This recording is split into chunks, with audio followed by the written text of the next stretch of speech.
The substance which have higher value of resistance and small number of free electrons in it is called poor conductor. अगर ये होता no free electrons, तो हम लोग क्या लिखते हैं इसको? Insulator.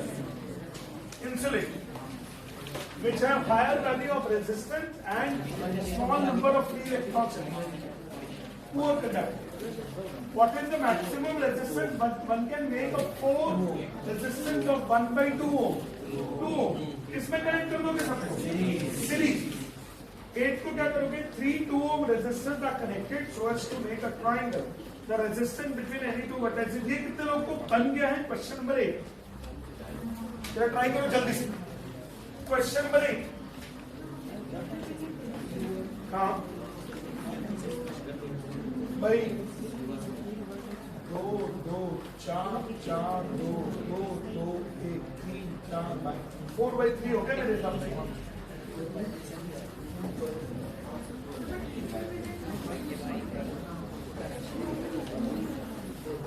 तुम्हारा आंसर क्या है?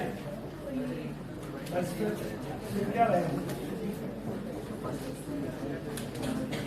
ये लीजिए 1 2. देखो इधर ये रेजिस्टेंस 2 ये रेजिस्टेंस 2 और ये रेजिस्टेंस भी 2. आपको पूछा है the resistance between any two vertex. तो मान लेता हूं रेजिस्टेंस आर बीसी के रिस्पेक्ट में चाहिए. तो ये 2 और ये 2 सीरीज में हो जाएगा तो कितना हो जाएगा? 4 और 2 को पैरेलल में करो 1/2 1/4. तो 4 2 + 1 3/4 की तो वैल्यू 1/r होगी ना. r की वैल्यू कितनी हो जाएगी? 4/3. r की वैल्यू कितनी हो जाएगी? 4/3. The value of r would be 4/3. हो गया कि नहीं? अपनी कॉपीज में लिखो एक चीज.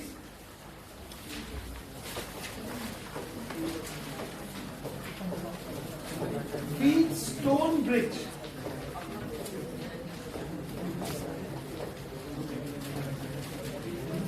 बेटा बात सुनो प्लीज.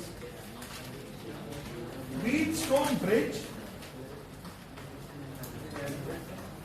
व्हीटस्टोन ब्रिज एक इलेक्ट्रिसिटी का ऐसा कॉन्सेप्ट है जो कोविड से पहले तक तो हम लोग करते थे हर साल. इस बार आप लोगों को नहीं कराया हम लोग और नहीं भी कराया तो कोई बात नहीं. सर्कल पेन में एक तो क्वेश्चन दिखे इसके ऊपर. ये क्लास 12th में कराया जाता है व्हीटस्टोन ब्रिज का क्वेश्चन टॉपिक जो होता है. तो एक बार सिखाता हूं तो शायद आपको समझ में आएगा क्या होता है. बच्चों लोग इधर देखिए. जैसे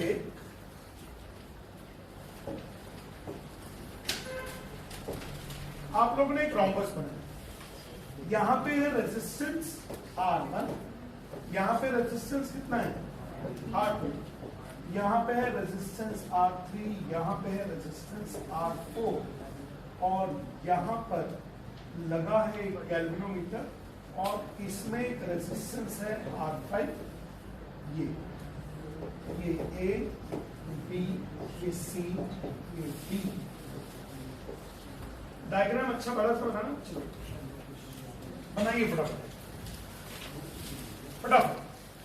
टॉपिक इज व्हीटस्टोन ब्रिज. क्या नाम है टॉपिक का? Wheatstone bridge.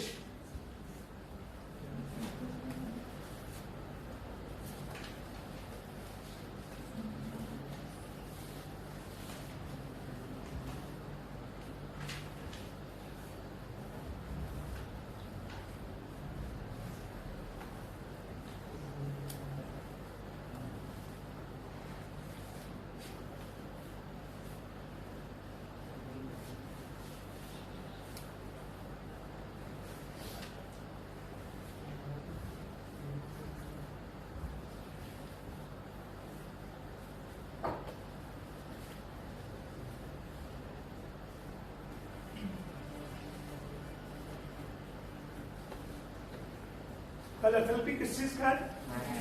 मैथ्स. कोशिश करता हूँ 2 एफएलपी बनाऊं, एक स्टैंडर्ड वाला और एक बेसिक. कोशिश करता हूँ. बन गया अभी डायग्राम. अब सुनिए बच्चे लोग, इसमें क्या होता है? If R1/R2 is equal to R3/R4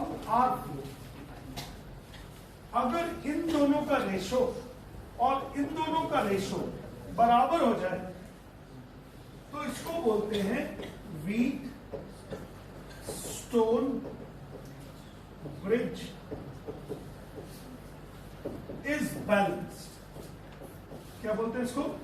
wheat stone bridge is balance. अगर ये R1/R2 is equal to R3/R4 हो जाए तो इसको बोलते हैं कि ब्रिजेस क्या हो गए? ब्रिज क्या हो गया? बैलेंस्ड। अच्छा, ब्रिज अगर बैलेंस्ड हो गया तो उससे होता क्या है? उससे होता है number 1, the current in the wire VB या फिर VB is equal to VD हो। पहली बात, इसका पोटेंशियल क्या हो जाता है? बराबर हो जाता है। तो जिन दो पॉइंट्स में पोटेंशियल बराबर हो जाता है उनमें कभी भी करंट फ्लो नहीं होता है। IBD is 0। Third part, galvanometer दिख रहा है? Galvanometer shows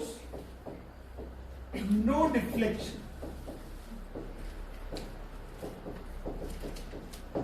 and number 4, R5 does not contribute any resistance in circuit. Fifth, wire BD open path. Wire BD behave as an open path. ये हो गया wheat stone bridge पूरा। मैं इसका मतलब समझाता हूं क्या क्या होता है कि अगर इस वाले रेजिस्टेंस का और इस वाले रेजिस्टेंस का रेशो, इसका और इसका रेजिस्टेंस का रेशो बराबर हो जाता है तो इसमें करंट नहीं जाता है। वायर बीडी ऐसा लगता है जैसे ओपन पाथ है। ओपन पाथ का मतलब मालूम है क्या होता है? Open path is like this, मतलब टूटा हुआ है वायर, यहां से यहां तक करंट फ्लो करेगा ही नहीं। Wire BD will behave as an open path. Wire B और डी का जो पोटेंशियल है वो क्या हो जाता है? सेम। बी और डी का जो पोटेंशियल है ये क्या हो जाता है? सेम। गैल्वेनोमीटर कोई डिफ्लेक्शन नहीं देता। R5 कोई रेजिस्टेंस कंट्रीब्यूट नहीं करता। मतलब क्या हो गया इस बात का? इस बात का मतलब ये हो गया कि अगर आपके पास में क्वेश्चन आया ऐसा कि यहां लगा है रेजिस्टेंस 2 ओम, यहां लगा है 2 ओम, यहां लगा है 2 ओम, यहां लगा है 2 ओम और यहां भी लगा है 2 ओम। तो क्वेश्चन ये होता है कि बताइए ए और या ये हो गया है A B C D, तो बताइए ए और सी के बीच में टोटल कितना रेजिस्टेंस है? ये क्वेश्चन होता है। What is the resistance between A and C? A और सी के बीच में कितना रेजिस्टेंस है? तो कंफ्यूजन ये होता है कि क्या ये पैरेलल में लूं कि सीरीज में लूं, किस में लूं? ये सीरीज में कैलकुलेट होगा, पैरेलल में कैलकुलेट होगा, कैसे ऐड करूं? थोड़ा मुश्किल होगा। तो इसके लिए हम ये बोलते हैं कि क्योंकि R1, R2, R3 और R4 और ये भैया कितने हैं? R5। R1/R2 is equal to R3/R4 है। Therefore, current in the wire BD is 0। तो current in the wire BD is 0 का मतलब कि आप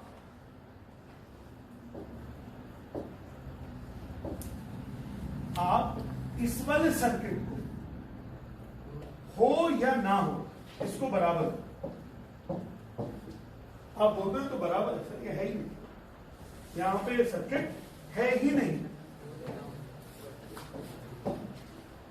ये सर्किट तो है ही नहीं सर, ये सर्किट ऐसे नहीं होगा, ये सर्किट है ही नहीं। तो मतलब अब हम लोग क्या बोलेंगे कि सर ये 2 और 2 किसमें हो जाएगा? सीरीज। तो ये 2 और 2 मतलब ऊपर वाले में कितना हो गया है? 4 ओम, नीचे वाले में कितना हो गया है? 4 ओम, ये 2 और ये भी 2, ये है ही नहीं कुछ भी। तो ये 4 और 4 का मिलके कितना हो जाएगा? 2 ओम। 4 और 4 का पैरेलल में मिलके कितना हो जाएगा? 2 ओम। तो इसका आंसर हो जाएगा 2 ओम। इसका आंसर कितना हो जाएगा? 2 ओम। यानी देखने में कुछ अजीब सा लग रहा था ये क्वेश्चन, देखने में ऐसा था ये, फिर हमने बोला क्योंकि इन दोनों का रेशो और इन दोनों का रेशो बराबर है, इस वजह से ये वाले का रेजिस्टेंस को हम मानेंगे कि वो है ही नहीं। हमने मान लिया कि वो है ही नहीं, मान लिया कि वो है ही नहीं, ये लो, मान लिया कि वो है ही नहीं, तो है नहीं, तो ये दो और दो सीरीज में हो गए 4, ये दो और दो सीरीज में हो गए 4, 4 और 4 का पैरेलल में कितना हो जाएगा 2। फटाफट इसको कॉपी करो। This is so called Wheatstone bridge. क्या नाम है इसका? Wheatstone bridge. ये हो गया Wheatstone bridge.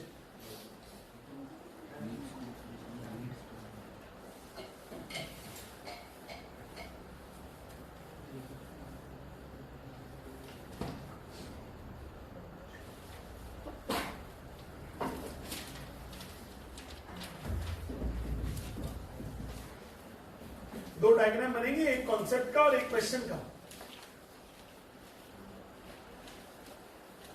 If R1 upon R2 is equal to R3 upon R4, then the wire BD will behave as an open path. No current will flow through the wire BD. बोला wire BD से कोई भी current flow नहीं होगा और उसमें जो लगा हुआ रेजिस्टेंस है वो कोई पार्ट प्ले नहीं करेगा, ऐसा लगेगा जैसे रेजिस्टेंस है ही।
क्या सोच रहे हो मेघा?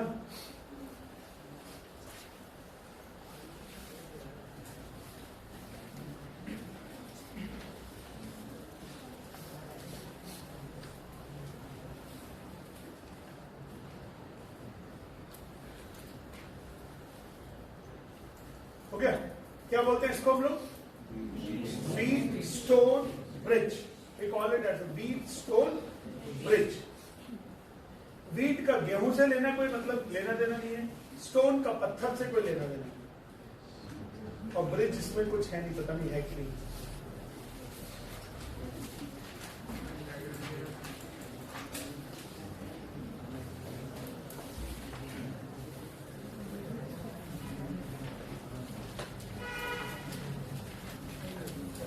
तो जल्दी करना प्लीज।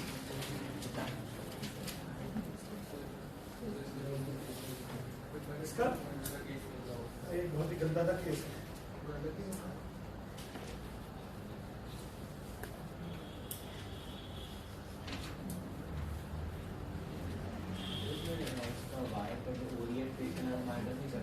ना कोई भी वैल्यू अगर रेशियो सेम है, रेशियो बस सेम होना चाहिए।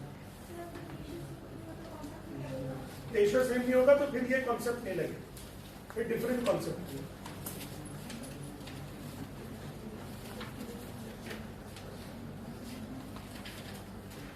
अगर रेशियो सेम नहीं होगा तो हम 10th में उसको डिस्कशन नहीं कर सकते। ये हम हर बार करते हैं, इस बार नहीं किया था, फिर भी एक बच्चा आ गया लेके इसको। सर ये मुझे बता दो किसने पूछा था ये कॉन्सेप्ट?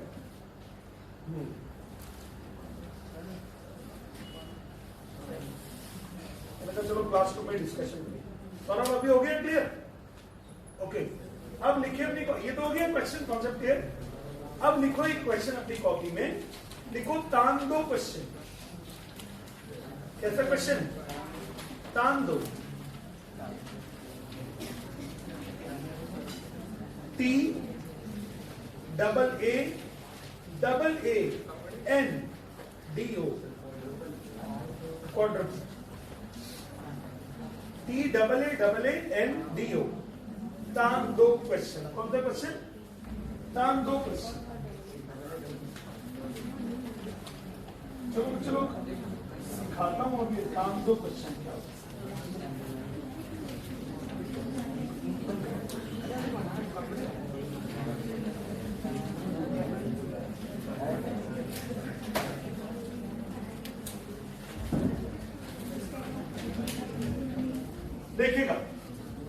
कौन सा क्वेश्चन बोला मैंने?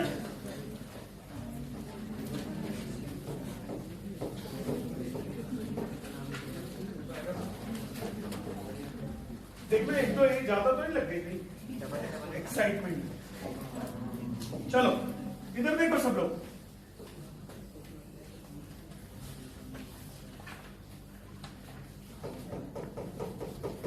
ये एक रेजिस्टेंस है 5 ओम, फिर ये एक रेजिस्टेंस है 5 ओम, फिर ये एक रेजिस्टेंस है 5 ओम,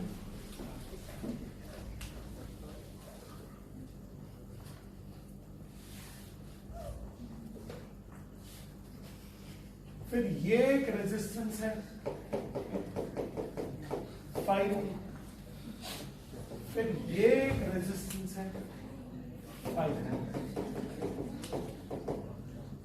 दिमाग खराब हो गया। ए बी सी डी, तेरा डायग्राम चेक कर लो, समझ में आ रहा है कुछ कुछ? कितने रेजिस्टेंस लगे हुए हैं? 5 रेजिस्टेंस लगे हुए हैं, 4 वर्टेक्स मैंने मार्क किए। अब पूछा इसका इक्विवेलेंट रेजिस्टेंस बताओ, हमने कहा हम तो नहीं बताएंगे भैया, कुछ समझ ही नहीं आ रहा, कहां सीरीज है कहां पैरेलल है, इट इज वेरी डिफिकल्ट। इस टाइम ये समझ ही नहीं आता कि कहां सीरीज है और कहां पैरेलल है, तो फिर क्या करूं, मुश्किल में थोड़ी सी। तो मैंने क्या किया, इस क्वेश्चन को ना तान दिया। तानने को क्या बोलते हैं? तान दिया। क्या दिया? तान दिया।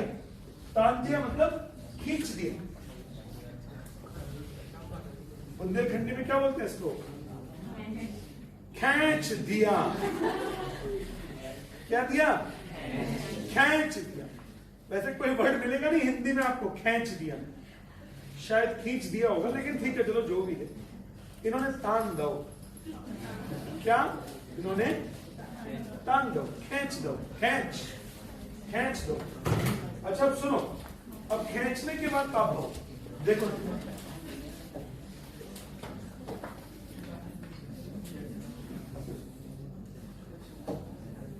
देखो मैंने ए को तो यहीं पे फिक्स कर दिया और मैंने डी को भी यहीं पे फिक्स कर दिया। देखते जाओ ना सब लोग। अब मैंने बी को नीचे खींच दिया। जब मैंने बी को पकड़ के नीचे, पकड़ो बी को मेरे साथ, धीरे धीरे खींचते जाओ, यहां तक ये पकड़ के रखना। अब ये बताओ, जो ये वायर ए बी ऐसा है, क्या यह वायर ए बी ऐसा हो गया कि 5 ओम वाला? बोलो भाई। Yes sir. अच्छा, ये जो ए बी वायर है, ये ए सी, इस सी को मैंने तान दिया ऊपर, सी को मैंने ऊपर खींच दिया, ऊपर। जब सी ऊपर हो गया तो ए सी वायर ऐसे हो गया।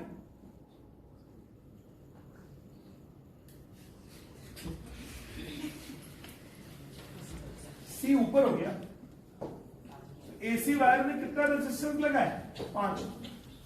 तो ये रेजिस्टेंस ले लिया, ये नहीं। अब ये वायर कितना है? बीसी,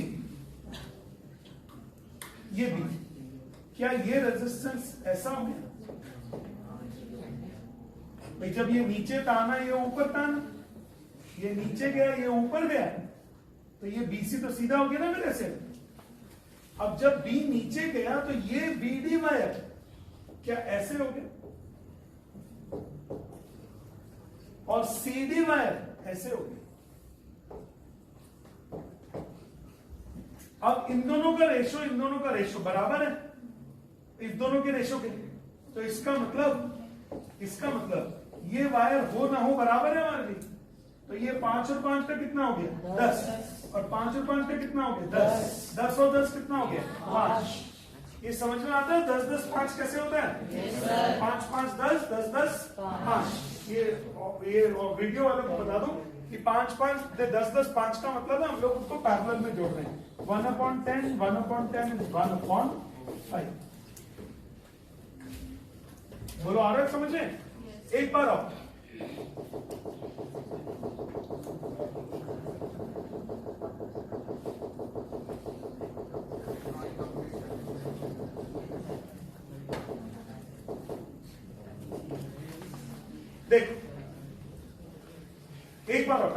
बना चुके हो क्या? बनाना, सबसे पहले ये वाला डायग्राम बना लो। ऐसा मत करो भाई, डायग्राम बना लो। हाँ हाँ, एस शेप बना ना ना एस शेप नहीं बनाया, रोम्बस बनाया। हाँ तो मतलब अगर ए और सी को बी जोड़ना पड़ेगा, नहीं तो तीनों सीरीज में हो जाएंगे फिर एस। करने के लिए सिर्फ बी को नीचे और सी को ऊपर। हाँ, क्या बी को नीचे क्या करना है? सर वायर को नीचे फोल्ड कर दिया, हाँ, तान दिया, तान खींच दो, खींच दो, खींच।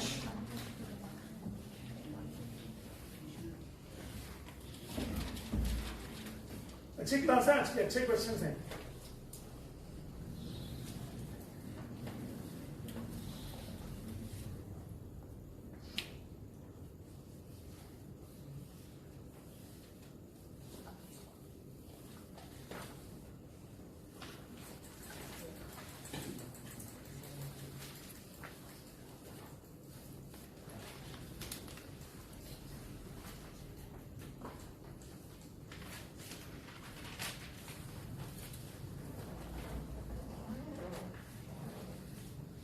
हो गया? तान के देख लो एक बार अपने आप, जैसे मैंने दिखाया। बी को नीचे तान दो, सी को ऊपर तान दो। सो गया अभी बॉडी? सो रही हो? बहुत भयानक नींद में बैठा हूं। सो के तो आई हूं, थोड़ी देर तो सो रही, 1 घंटा।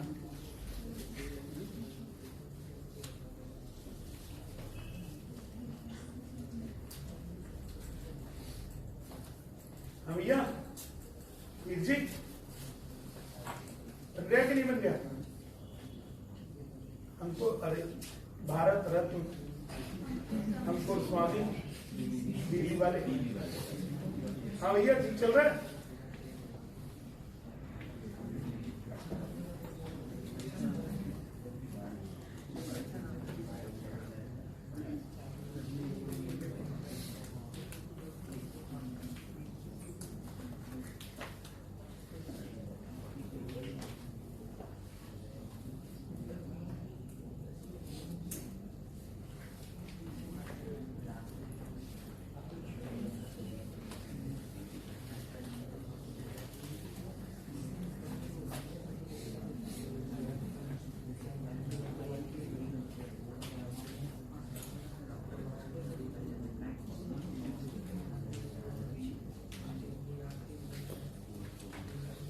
हो गया? तान के देख लिया, तान के देख लो खुद से, तान लिया।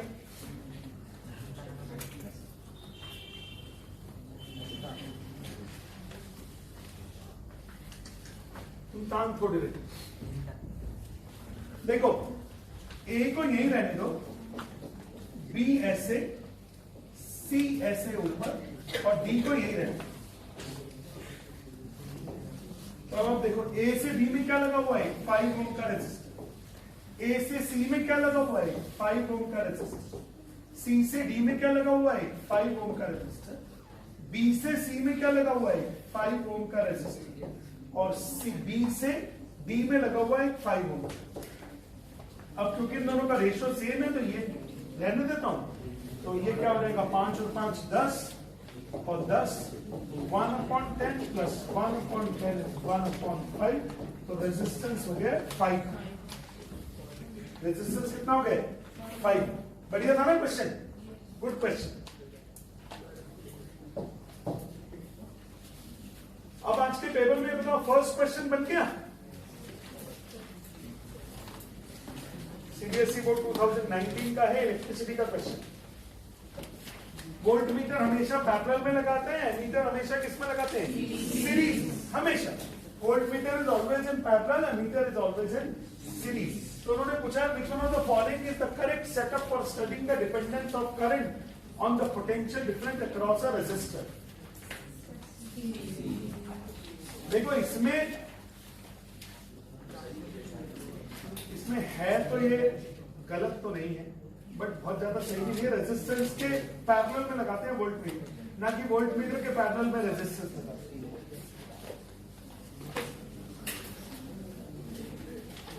अच्छा ये तो देखो ये तो गलत है क्योंकि वोल्टमीटर सीरीज में आ गया, ये गलत है क्योंकि एमीटर किस में आ गया, पैरेलल में।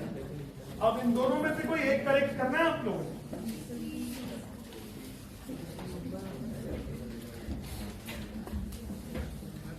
सी क्यों कर रहे हो सी? एनसीईआरटी का क्वेश्चन है यार। मुझे ऐसा लग रहा है कि यहां पे क्योंकि ये पॉजिटिव टर्मिनल है, एम्पियर एमीटर में पॉजिटिव टर्मिनल पे कनेक्ट करना ठीक है, बट वोल्टमीटर का भी यहां पे पॉजिटिव टर्मिनल ही कनेक्ट होना चाहिए। तो मेरे हिसाब से वोल्टमीटर का पॉजिटिव टर्मिनल, एमीटर का, मेरे हिसाब से मुझे लग रहा है ये could be the correct answer. मुझे लग रहा है ये could be the correct answer ना। सीरीज में नहीं है, वो है पैरेलल में एक तरह से। बीच में रेजिस्टेंस आ गया कि नहीं? यहां पे मुझे इस पॉजिटिव नेगेटिव से थोड़ा सा एतराज हो रहा है।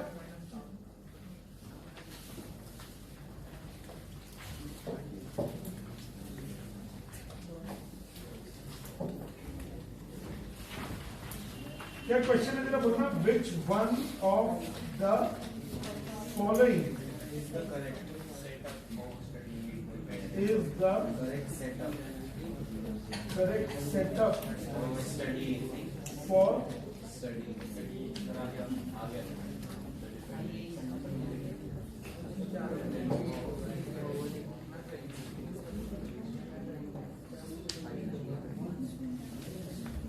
ए आंसर है, आंसर 1।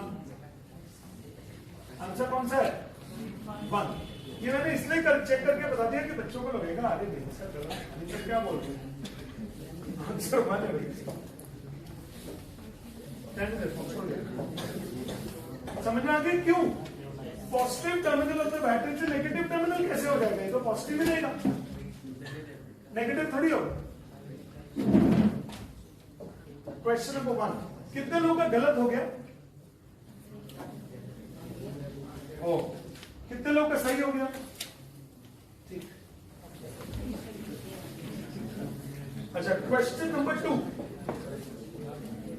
अच्छा कल तो आपका एक ऑब्जेक्टिव एक्स्ट्रा हो गया ना एफएल पे चलते चलते। एक मुझे लगा, मैंने कहा एक बार ऑब्जेक्टिव जरा कुछ अच्छे से ले लूं, तो कल मैंने 2 पेपर आपको ऑब्जेक्टिव के मिक्स करके दे दिए, तो उसमें टोटल नंबर ऑफ क्वेश्चन हो गए 40 मैथ्स के थे ना पूरे के पूरे। और शायद कुछ अच्छा भी लगा होगा। सिर्फ ऑब्जेक्टिव करने में 1.5 घंटे में करने थे, 90 मिनट्स में, मतलब ऑन एन एवरेज 2-2.25 मिनट का टाइम था आपके पास एक क्वेश्चन के लिए। बहुत होता है इतना टाइम, ज्यादा की जरूरत नहीं। कोई ऐसा स्टूडेंट है जो 40 के 40 कर लिए जिसने, और करे करे करे भाई करे, वो नहीं ठीक नहीं, क्योंकि नेगेटिव मार्किंग है। हाँ मैंने बोला है नीचे अभी, बोला सर हमने तो अनाउंस नहीं करी। हमने कहा कोई बात नहीं, तुम मेरा नाम ले लो। हाँ? अगर सही हुआ तो 3 नंबर मिलेंगे, गलत हो गया तो 1 नंबर कट जाएगा।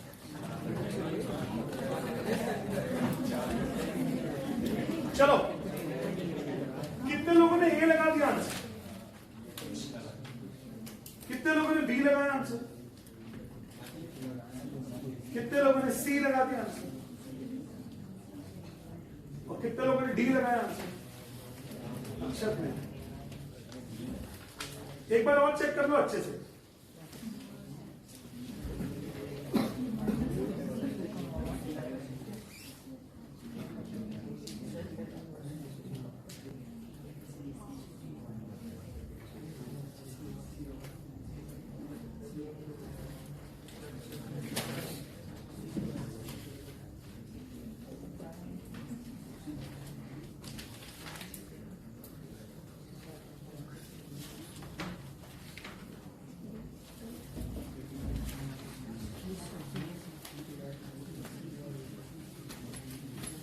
कितने लोगों ने ए लगाया?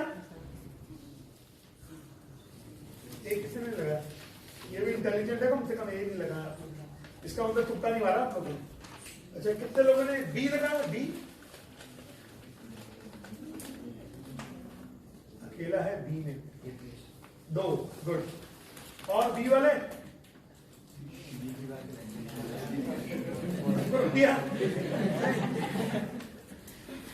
इसमें सारी बीवी एक ही बारी में ले ली, अब नहीं बस। अच्छा, कितने लोगों ने सी लगाया? सी। और कितने लोगों ने डी लगाया? डी अक्षर में लगाते हैं। मैं लगाया नहीं। अमन क्या लगाया? सी। क्या ना? सी। बताओ सी क्यों लगाया? Sir, resistance is equal to V upon I. Good. Sir, I जितना सर डिनोमिनेटर जितना बड़ा होगा उतना रेजिस्टेंस कम होगा। चलो ठीक है। सर तो R1 में सबसे ज्यादा I है। गुड, वेरी, बहुत बढ़िया। वैसे इसका आंसर सी होना चाहिए। चलो, आंसर इज सी। बिल्कुल सिंपल आंसर, क्योंकि उन्होंने पूछा है कि रेजिस्टेंस, तो देखो यहां पर जो इसमें दिमाग लग रहा है बहुत अच्छा है। ये कम V और ज्यादा I, तो R की वैल्यू होती है V अपॉन I। तो कम V और ज्यादा I मतलब सबसे कम रेजिस्टेंस तो यही है, सबसे कम रेजिस्टेंस तो यही है। अब एक चीज याद रखना,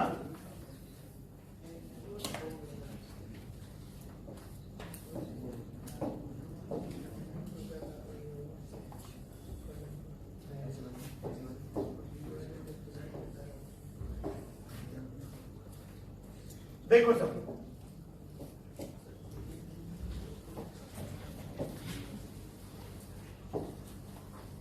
ये दो डायग्राम आते हैं, एक में V यहां लिखा होता है, एक में I यहां लिखा होता है, और इसमें I यहां लिखा है, V यहां।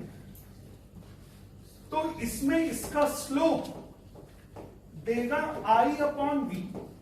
स्लोप क्या देगा? I upon V। इसका स्लोप क्या देगा? क्योंकि स्लोप का फॉर्मूला होता है y एक्सिस अपॉन एक्सिस। तो यहां पे v अपॉन I मतलब रेजिस्टेंस। तो इस वाले ग्राफ में जितना ज्यादा स्लोप उतना ज्यादा रेजिस्टेंस। तो यहां पे R1 is greater than R2 is greater than R3। But क्योंकि यहां पे v और I उल्टे हो गए, ये स्लोप 1 अपॉन R दे रहा है, तो इसलिए जितना ज्यादा स्लोप उतना कम रेजिस्टेंस, जितना ज्यादा स्लोप उतना कम रेजिस्टेंस। तो R1 is lesser than R2 is lesser than R3। समझ में आया? V अगर y एक्सिस पे हो, I हो x एक्सिस पे, तो जितना ज्यादा ऊंचा ग्राफ जाएगा उतना ज्यादा क्या हो जाएगा? रेजिस्टेंस। और जितना ज्यादा इधर कम स्लोप जाएगा उतना क्या हो जाएगा? उतना, मतलब इसमें v अपॉन I में सीधा सीधा चलेगा। जितना ज्यादा रेजिस्टेंस उतना जितना ज्यादा एंगल उतना ज्यादा स्लोप, उतना ज्यादा एंगल उतना ज्यादा रेजिस्टेंस। और यहाँ पे जितना ज्यादा एंगल उतना कम रेजिस्टेंस। यहाँ पे थीटा बढ़ेगा तो मतलब रेजिस्टेंस घटेगा, और यहाँ पे अगर थीटा बढ़ेगा तो मतलब रेजिस्टेंस घटेगा। इसको याद रखने के बजाय जिस तरह से, अच्छा उल्टा कर दिया, जिस तरह से ज्ञान आपने किया वो अच्छा तरीका है कि R1 के लिए कम V में ज्यादा I, मतलब I ज्यादा हो गया, डिनोमिनेटर ज्यादा है, तो मतलब रेजिस्टेंस कम होगा। वो लोग को सांत्वना देनी पड़ेगी जिन लोगों का गलत हो गया। थर्ड, अगर आप लोगों ने ये प्रैक्टिस भी डाल दी ना कि सर हम ऑब्जेक्टिव तुक्के मार के करते ही नहीं, हम तो हमेशा ऑब्जेक्टिव को ये सोच के करो भैया नेगेटिव मार्किंग तो है ही है, इक्वल के नेगेटिव मार्किंग है। अगर सही हुआ तो 3 मिल जाएंगे, गलत हुआ तो 3 कट जाएंगे, ऐसा सोच के चलो, तो आपका सही तरीके का प्रैक्टिस होगा। क्योंकि हम तो यहाँ सीख रहे हैं ना, ये कोई मार्क्स थोड़ी ला रहे हैं, हम यहाँ पे तो प्रैक्टिस करके जा रहे हैं। अच्छा, the resistivity does not change. कितने लोगों ने ए आंसर दिखा? बी, सी, डी,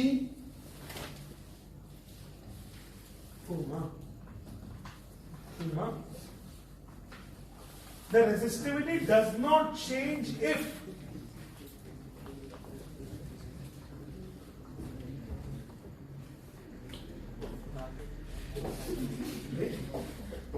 सी आंसर होना चाहिए। The shape of the resistor is change, क्योंकि रेजिस्टिविटी दो चीजों पर डिपेंड करती है, nature of material and temperature. तो टेम्परेचर चेंज होगा तो रेजिस्टिविटी चेंज हो जाएगी, मटेरियल चेंज हो जाएगा तो भी रेजिस्टिविटी चेंज हो जाएगी। बट शेप चेंज होगा या साइज चेंज होगा तो रेजिस्टिविटी चेंज नहीं होगी। तो सी आंसर हो गया। कितने लोग का सही हो गया? C answer, good. क्यों? हाँ, पढ़ रही थी मतलब chemistry.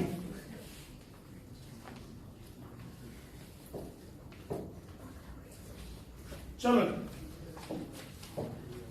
Question number 4, the specific resistance of the conductor. सबसे पहली बात तो स्पेसिफिक रेजिस्टेंस होता क्या है? रेजिस्टिविटी को ही स्पेसिफिक रेजिस्टेंस बोलते हैं। The specific resistance of the conductor increasing on increasing its temperature. True or false? True है sir. True. A cylindrical conductor of length L, uniform area of cross section A, has a resistance R. Another conductor of length 2L and resistance R of the same material has an area of cross section. हो गया? कितना answer?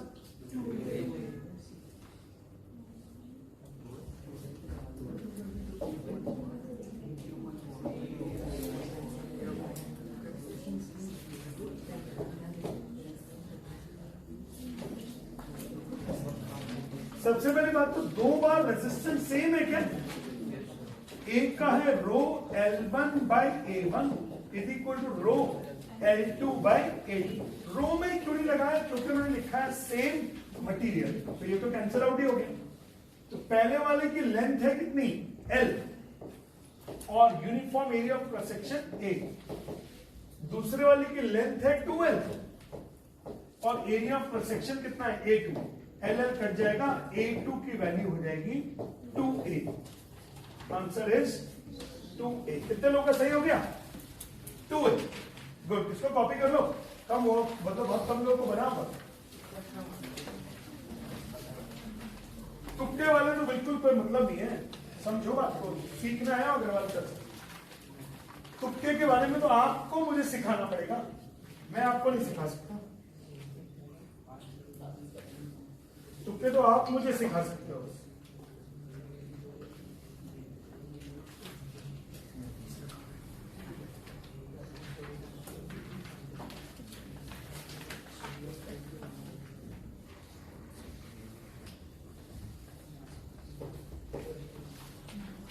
हो गया? तो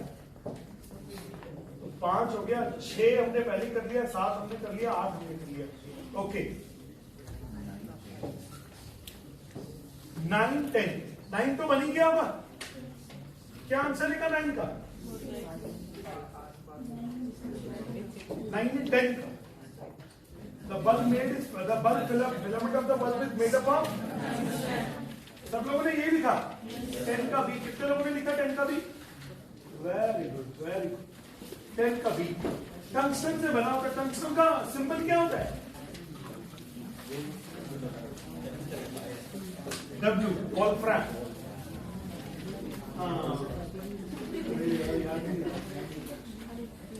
अच्छा, 9 के बारे में क्या ख्याल?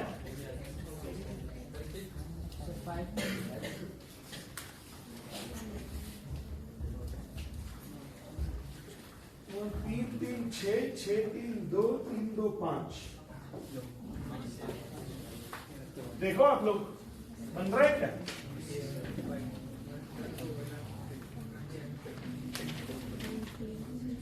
सही बताओ, आंसर क्या लगा रहे हो? कितने लोगों ने ए लगाया इसका आंसर? कितने लोगों ने बी लगाया?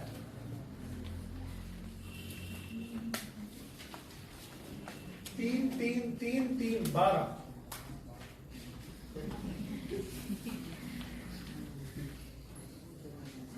युग कुछ कहना चाहते हो?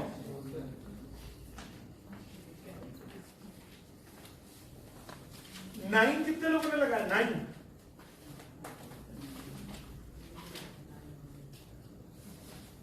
और 6।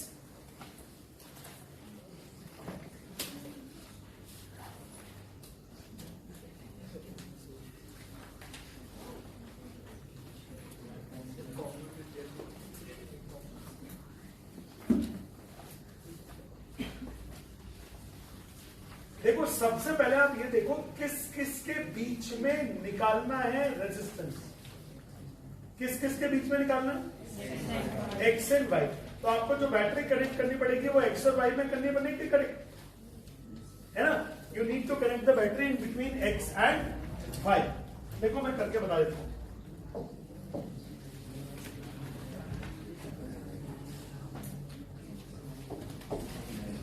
ये ले, तो यार बैटरी तो ऐसे हो जाएगी, यहां से करंट जाएगा, यहां पे जाएगा, यहां पे डिस्ट्रीब्यूट हो जाएगा, और फिर यहां पे जाएगा, यहां पे जाएगा, यहां पे जाएगा, यहां पे आके यहां पे वापस आ जाएगा। तो क्या ये 3 और ये 3 किसमें हो गए? सीरीज। तो ये 3 और 3 का कितना हो गया? 6। ये 6 और 3 किसमें हो गए? पैरेलल में। तो 1/6 1/3 हो जाता है 1/2। अगर आप एलसीएम लेके सॉल्व करोगे तो कितना आ जाएगा? 1/2। तो 1/2 का मतलब ये हो गया 2। तो इन तीनों को मिला के कितना हो गया? 2। तो अब बैटरी वही रहेगी, ये रहेगा 3 ओम, और यहां से ये कितना हो गया? 2 ओम। 3 और 2 कितना हो जाएगा? 5। तो आंसर इज 5। मैंने क्या किया था? 3 3 का 6, 6 और 3 2, और 2 और 3 5। Answer is 5। ज्यादा बड़ा नहीं था, परेशान करता है लेकिन दिमाग को, और दिमाग की परेशानी वहां कम हो, इसलिए हम यहां प्रैक्टिस कर रहे हैं ज्यादा से ज्यादा, यहां ज्यादा से ज्यादा प्रैक्टिस कर रहे हो। बट तुक्के मारना बंद कर दीजिए। जब तक आप तुक्के मारना बंद नहीं करोगे तब तक दिमाग चालू ही नहीं होगा। जैसे फॉर एग्जाम्पल इधर देखो, मैंने इस क्वेश्चन में कॉपी कर लिया और ऑप्शन देखना ही बंद कर दिया। जब आप ऑप्शन देखना बंद करोगे तो आपका आंसर सॉल्यूशन में दिमाग चलेगा। चलो अच्छा मैं सॉल्व करता हूं, कितना आ रहा आंसर सॉल्व कीजिए, सॉल्यूशन को फिर ढूंढिए क्वेश्चंस में, ना कि ऑप्शंस में सॉल्यूशन आपने ढूंढ लिया कि चलो इसको टिक कर लेते हैं, इसको टिक कर लेते हैं, वो गलत है।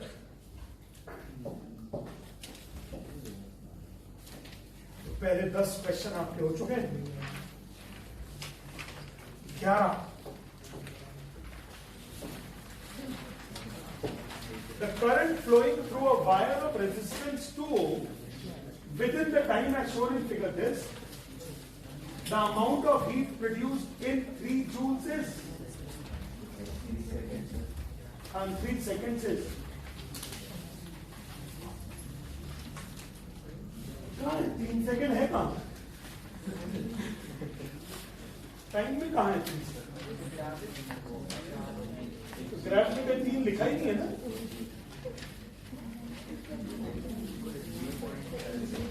हाँ,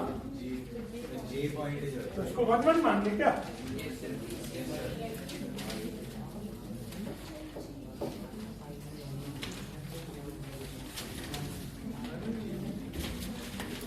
देखो बिल्कुल सिंपल करते हैं। ये हो गया 1 सेकेंड के लिए आई कितना हो गया? 3 एम्पियर। तो यहां पे हीट प्रोड्यूस कितनी हो जाएगी? I square R T. I कितना हो गया? 3 का स्क्वायर, रेजिस्टेंस कितना है? 2, और टाइम कितना हो गया? 1। तो 18 जूल तो यही होगा। फिर यहां पे करंट हो गया -2, तो हीट प्रोड्यूस हो जाएगी -2 the whole square into 2 into 1, तो 8 जूल यहां। और ये हो गया करंट हो गया 1, तो यहां पे हीट प्रोड्यूस हो जाएगी I square R T 1 square into 2 into 1, 2 joule यहां हो गए। 18 और 2 20 और 8 28 जूल, 28 जूल। नहीं यार समझ, हीट का formula I square R T. तो आपने हर 1 सेकंड में हीट प्रोड्यूस निकाला।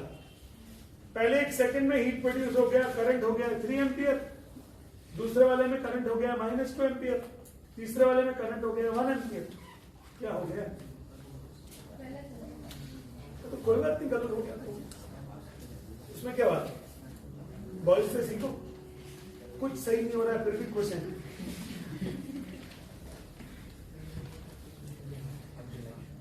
खुशी खुशी पढ़ो सब लोग, रोने से कुछ नहीं होगा, समझा?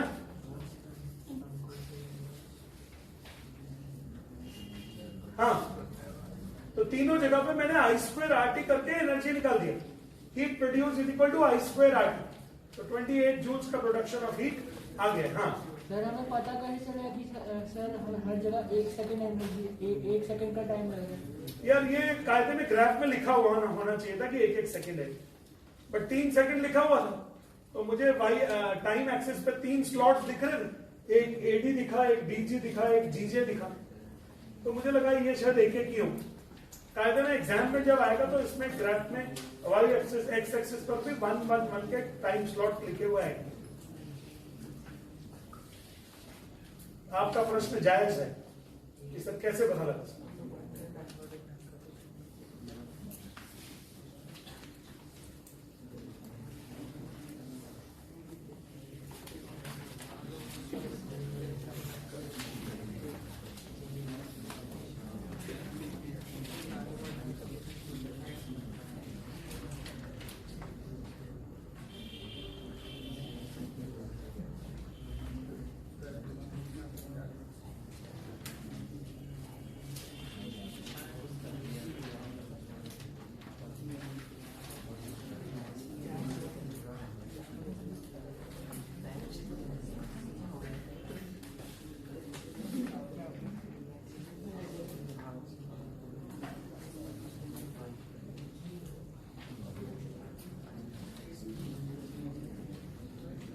हो गया?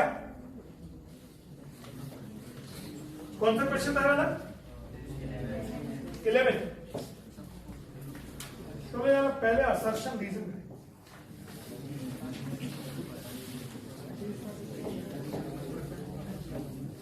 जिसके तीनों असर्शन रीजन राइट होंगे, 4 हैं और एक, अरे 4 ही तो है। चलो फिलहाल 4 करें, देखते हैं जरा कितने लोग हैं चारों के चारों सही कर चुके हो कि करने हैं भी? हाँ करने हैं, जल्दी से करो। 17, 18, 19, 20 थोड़ा जल्दी करना, ज्यादा टाइम नहीं है, 8 ही मिनट है बस मेरे पास।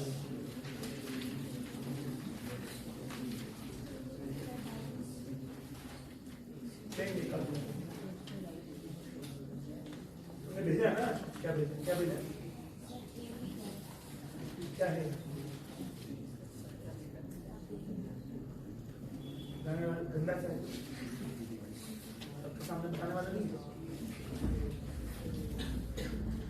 भेजा था, कुछ देखा था मेरे मोबाइल पे, फ्लैश शॉट तुम्हारा नाम।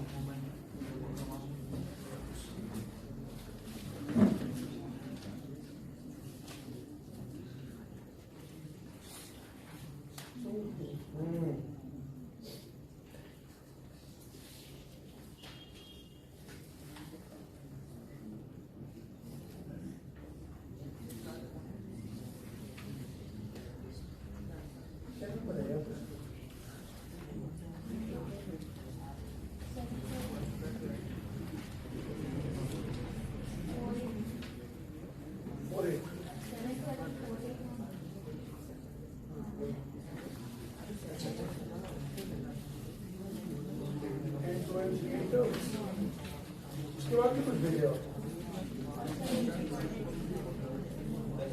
तो ये 2 भेजे, 22 दोनों है।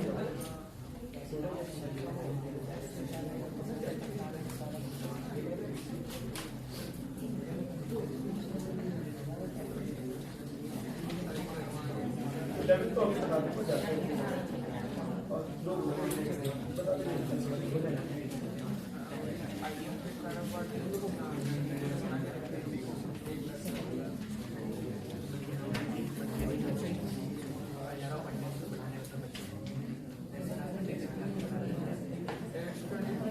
अरे ये आर्मी वालों ने बातें कर करके स्कूल का माहौल बना दिया, बिल्कुल एग्जाम जैसे स्कूल में दे रहे। ये स्कूल थोड़ी तुम्हारा है, मिलजुल के एक क्वेश्चन को 5 लोगों ने डिस्कशन किया और दे दिया आंसर, उसके बाद भी गलत आया। कॉन्फ्रेंस मीटिंग करने के बाद भी गलत।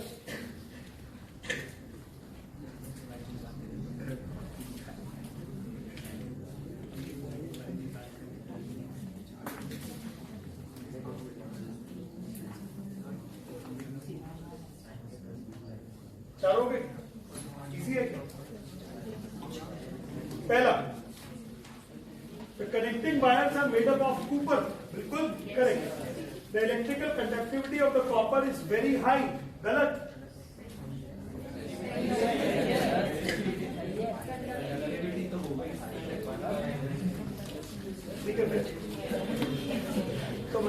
ए आंसर हो गया इसका तो। कितने लोगों ने ए लगाया? Very good. देखो कंडक्टेंस हाई है, रेजिस्टिविटी लो है। कॉपर की resistivity low, conductance is very high. फिर when the resistances are connected end to end consecutively, they are said to be in series. बिल्कुल ठीक बात है। In case the total resistance is to be decreased, then the individual resistance are connected in parallel. ये दोनों बातें बिल्कुल ठीक है और अलग अलग ठीक है। इसका आंसर होगा बी ऑप्शन। यानी A is true, B is true, but B is R is A is true, R is true, but R is not the correct explanation of A. भाई साहब ये मोबाइल ऐसी चीज है कि ये हाथ में भी आ गया तो मतलब दिमाग चलना चालू हो गया। अब इसमें मन कर रहा है देख लूं कितने मैसेज आए हैं, क्या हुआ है दुनिया में, क्या हो गया। फिर मन करेगा चलो न्यूज भी सुन लेते हैं, थोड़ी देर यूट्यूब भी देख लेते हैं, जरा पिक्चर्स में क्या चल रहा है आजकल। भैया मोबाइल को तो दूर ही रखो बिल्कुल, है ना, स्टे अवे। चलो इतना दूर रखो कि भूल जाओ मोबाइल। कहां मैंने डाउट के चक्कर में देख लिया। चलो the fuse is placed in series with the device. गलत के फॉल्स?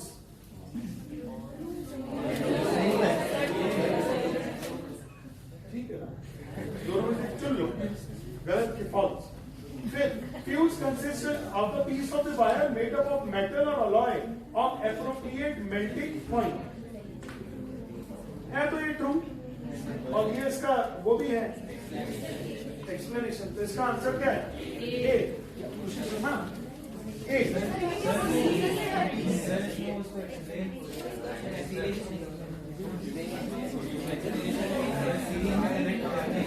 लड़ाई करोगे वैसे यार?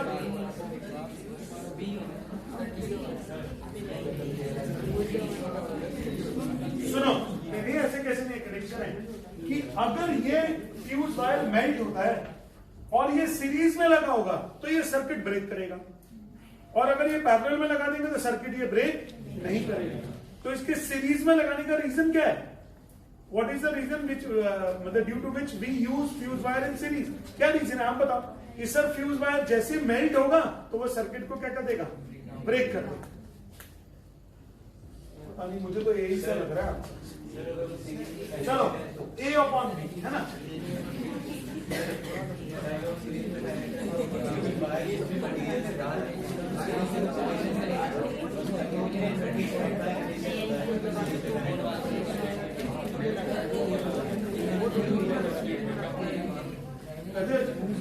जब मैं यहां आता हूं तो बी लगने लगता है, उधर जाता हूं तो ए लगने लगता है। कितने लोगों ने ए लगाया इसका आंसर? ए। कितने लोगों ने बी? ओके चलो अभी और चेक करेंगे। 200 watt bulb flows more than the brightness of 100 watt bulb. ये बात ट्रू है कि फॉल्स है? True. 100 watt bulb has a more resistance than 200 watt bulb. False false false, क्योंकि पैरेलल में P is equal to V square by R होता है, तो आर इज इक्वल टू होता है वी स्क्वायर बाई पी। ज्यादा power ज्यादा तो कम रेजिस्टेंस और पावर कम। हाँ ठीक तो है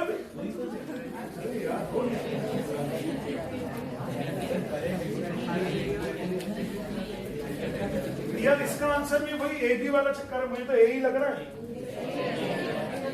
इधर आ गया तो यही लगेगा। हाँ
ये सी लिखो।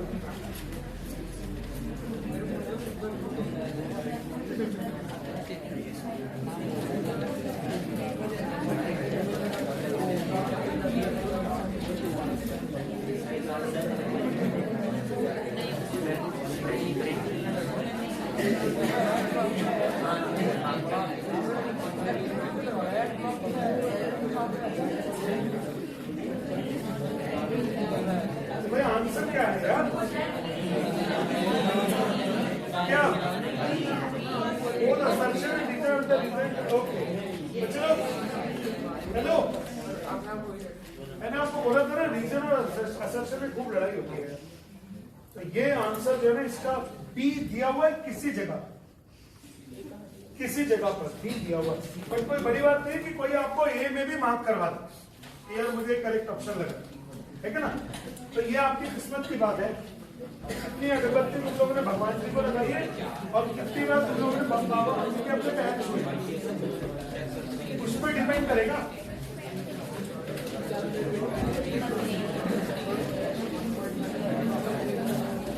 सिक्सटीन का क्या हुआ?